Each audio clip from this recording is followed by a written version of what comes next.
Hi and welcome to the first part of this tutorial on C# classes.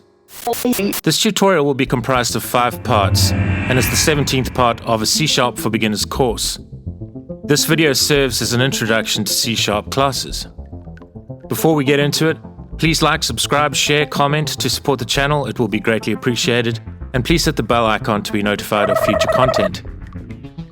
I recently did a video to serve as a basic guide for installing Visual Studio 2019 Community Edition for Windows. I've included a link to this video below in the description. Visual Studio 2019 Community Edition is a free, feature-rich IDE, integrated development environment, provided by Microsoft. Up until now, I have been using Visual Studio 2017 Community Edition for Windows as the code editor used for demonstrating C# code examples in this C# for Beginners course.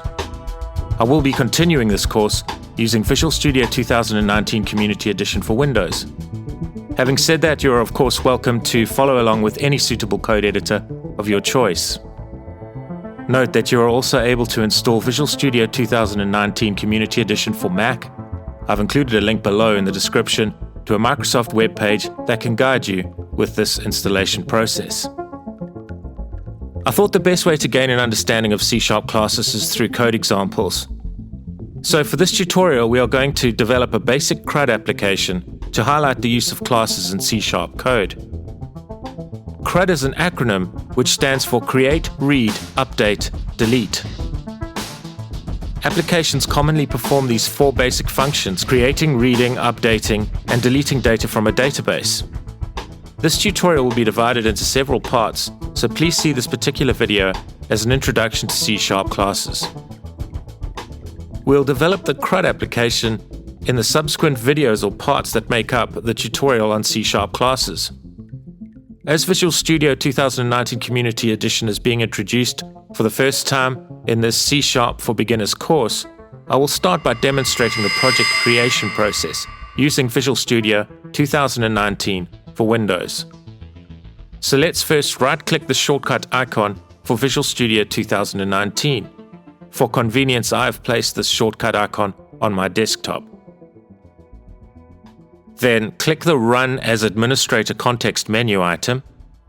Let's click the button labeled Yes on the security-related dialog box. And we are now presented with the appropriate Visual Studio 2019 dialog box.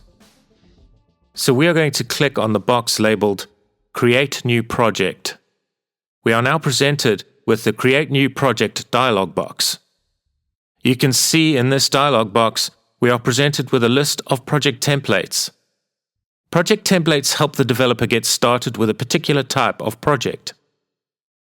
The types of projects that we can create using Visual Studio can be, for example, web applications using ASP.NET and MVC, or Web API to create RESTful web services, UWP or Universal Windows Platform to create applications for multiple Windows devices, or WinForms projects to create Windows desktop applications, mobile applications using Xamarin to create cross-platform applications, including, for example, applications for Android and iOS platforms. And those are just a few examples of the types of projects that can be created using Visual Studio. So you'll notice that there are 3 drop-down list boxes in the top right corner of this dialog box. These drop-down list boxes allow the developer to filter the project templates listed by language, platform, or project type. So here we have filtered the project templates down to C#, Windows, console project templates. Let's select the console app in brackets .NET Core project template. If we choose the console app in brackets .NET Framework project template, this means that our application can only be run on Windows platforms. Basing our application on the console app in brackets .NET Core project template means our application will be able to run on Windows, Mac, as well as Linux platforms. This is because a console app .NET Core-based project is compatible with the .NET Core runtime, which is an open-source cross-platform .NET runtime. The console app .NET Framework runtime is restricted to running on the .NET Framework, which can only run on Windows platforms. Once we have selected the console app.NET Core project template list item, we can then click the button labeled Next. And we are now able to enter a project name. Note that this name will, by default, also be our solution name.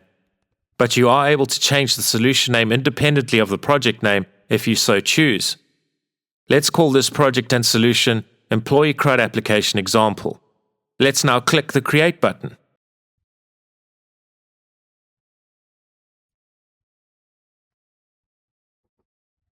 So you can see that the infrastructure for the .NET Core console application has been generated for us by Visual Studio, as well as some very basic default code, which outputs the text Hello World to the console screen.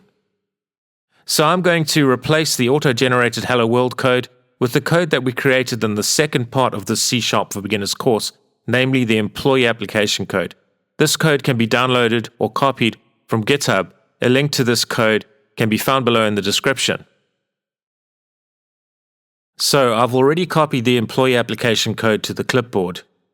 Note, you don't need to follow along with this part of the tutorial because we are only going to briefly look at the employee application code. And you can see that in this code, the user is prompted for 6 fields, which make up a single employee record.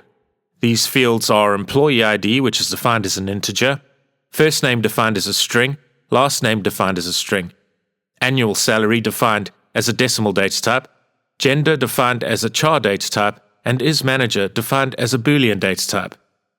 So I'm going to remove this code and encapsulate these employee fields within a struct and later within a class to demonstrate the reasons why a class is more appropriate to hold this employee information than a struct. Both a struct and a class can be used in C# as a template for objects that can be derived from these templates at runtime. A struct is generally used to hold small amounts of data, and a class is generally used to hold larger amounts of data. Let's create a struct called employee and include all the relevant employee fields as public fields within the employee struct. The primary use for a class or a struct is to group together related items. These items can be, for example, methods, fields, events, properties, etc. For more detail on structs, please view the previous tutorial of this C# for Beginners course entitled C# Structs, which is the 16th part of this course. A link to this video can be found below in the description.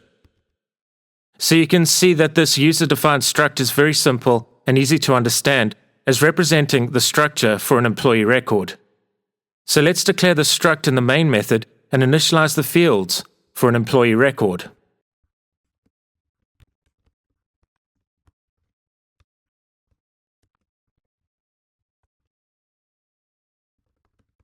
Let's then create a method that will update the annual salary field for an employee record. Let's call this method updateAnnualSalary. So the responsibility of this method is simply to update the annual salary field for an employee object. As discussed, an object is instantiated from a struct or class at runtime. We are going to pass the employee variable that stores the employee data into the updateAnnualSalary method, whereby the passed-in employee object's annual salary field will be updated with a value of 100,000. So let's write the code that writes to the console screen the annual salary of the employee object before it is passed into the updateAnnualSalary method. Let's call the updateAnnualSalary method from within the main method and pass the employee object derived from the employee struct as an argument into the updateAnnualSalary method. Let's then write the annual salary field to the console screen after the annual salary field on the employee object has been updated. Right, let's run the code.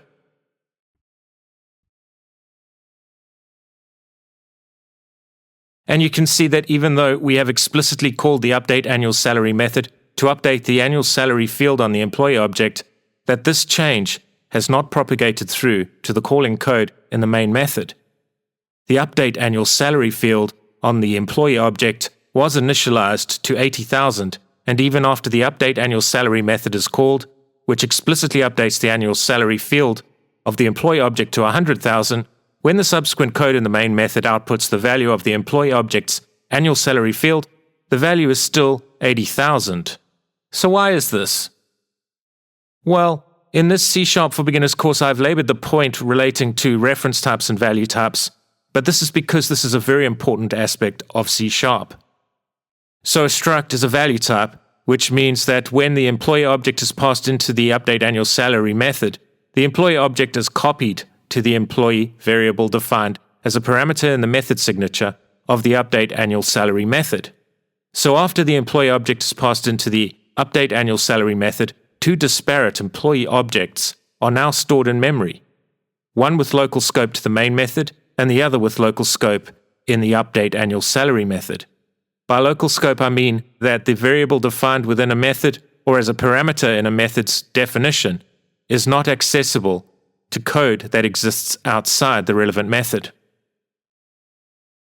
So when we write the value of the employee object's annual salary to the screen, after the update annual salary method has been called, the employee object in the main method has not been updated, so its value is still 80,000. The employee object copy in the update annual salary method is stored in a completely different memory location to the employee object stored in memory for the main method. So in effect, the update function that was performed by the update annual salary method was performed against a completely different employee object to the employee object defined in the main method. So we know that one of the fundamental differences between a class and a struct is that a class is a reference type and a struct is a value type. So let's see what happens when we change the employee struct into a class and then test the code.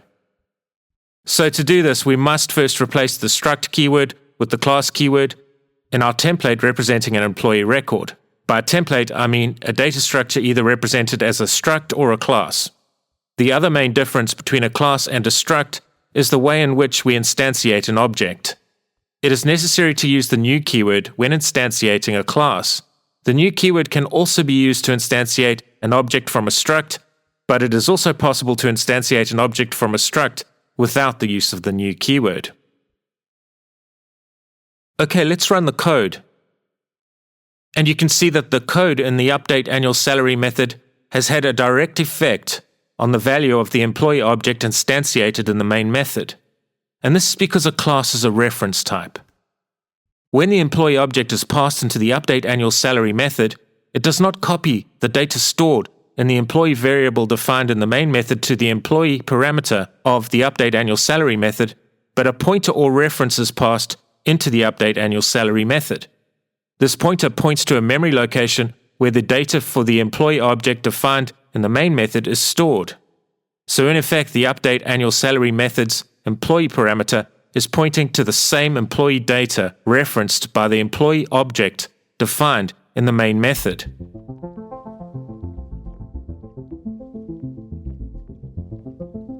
In the second part of this tutorial, we'll start to build the employee CRUD application example. Please remember to like, subscribe, share, comment to support the channel. It will be greatly appreciated.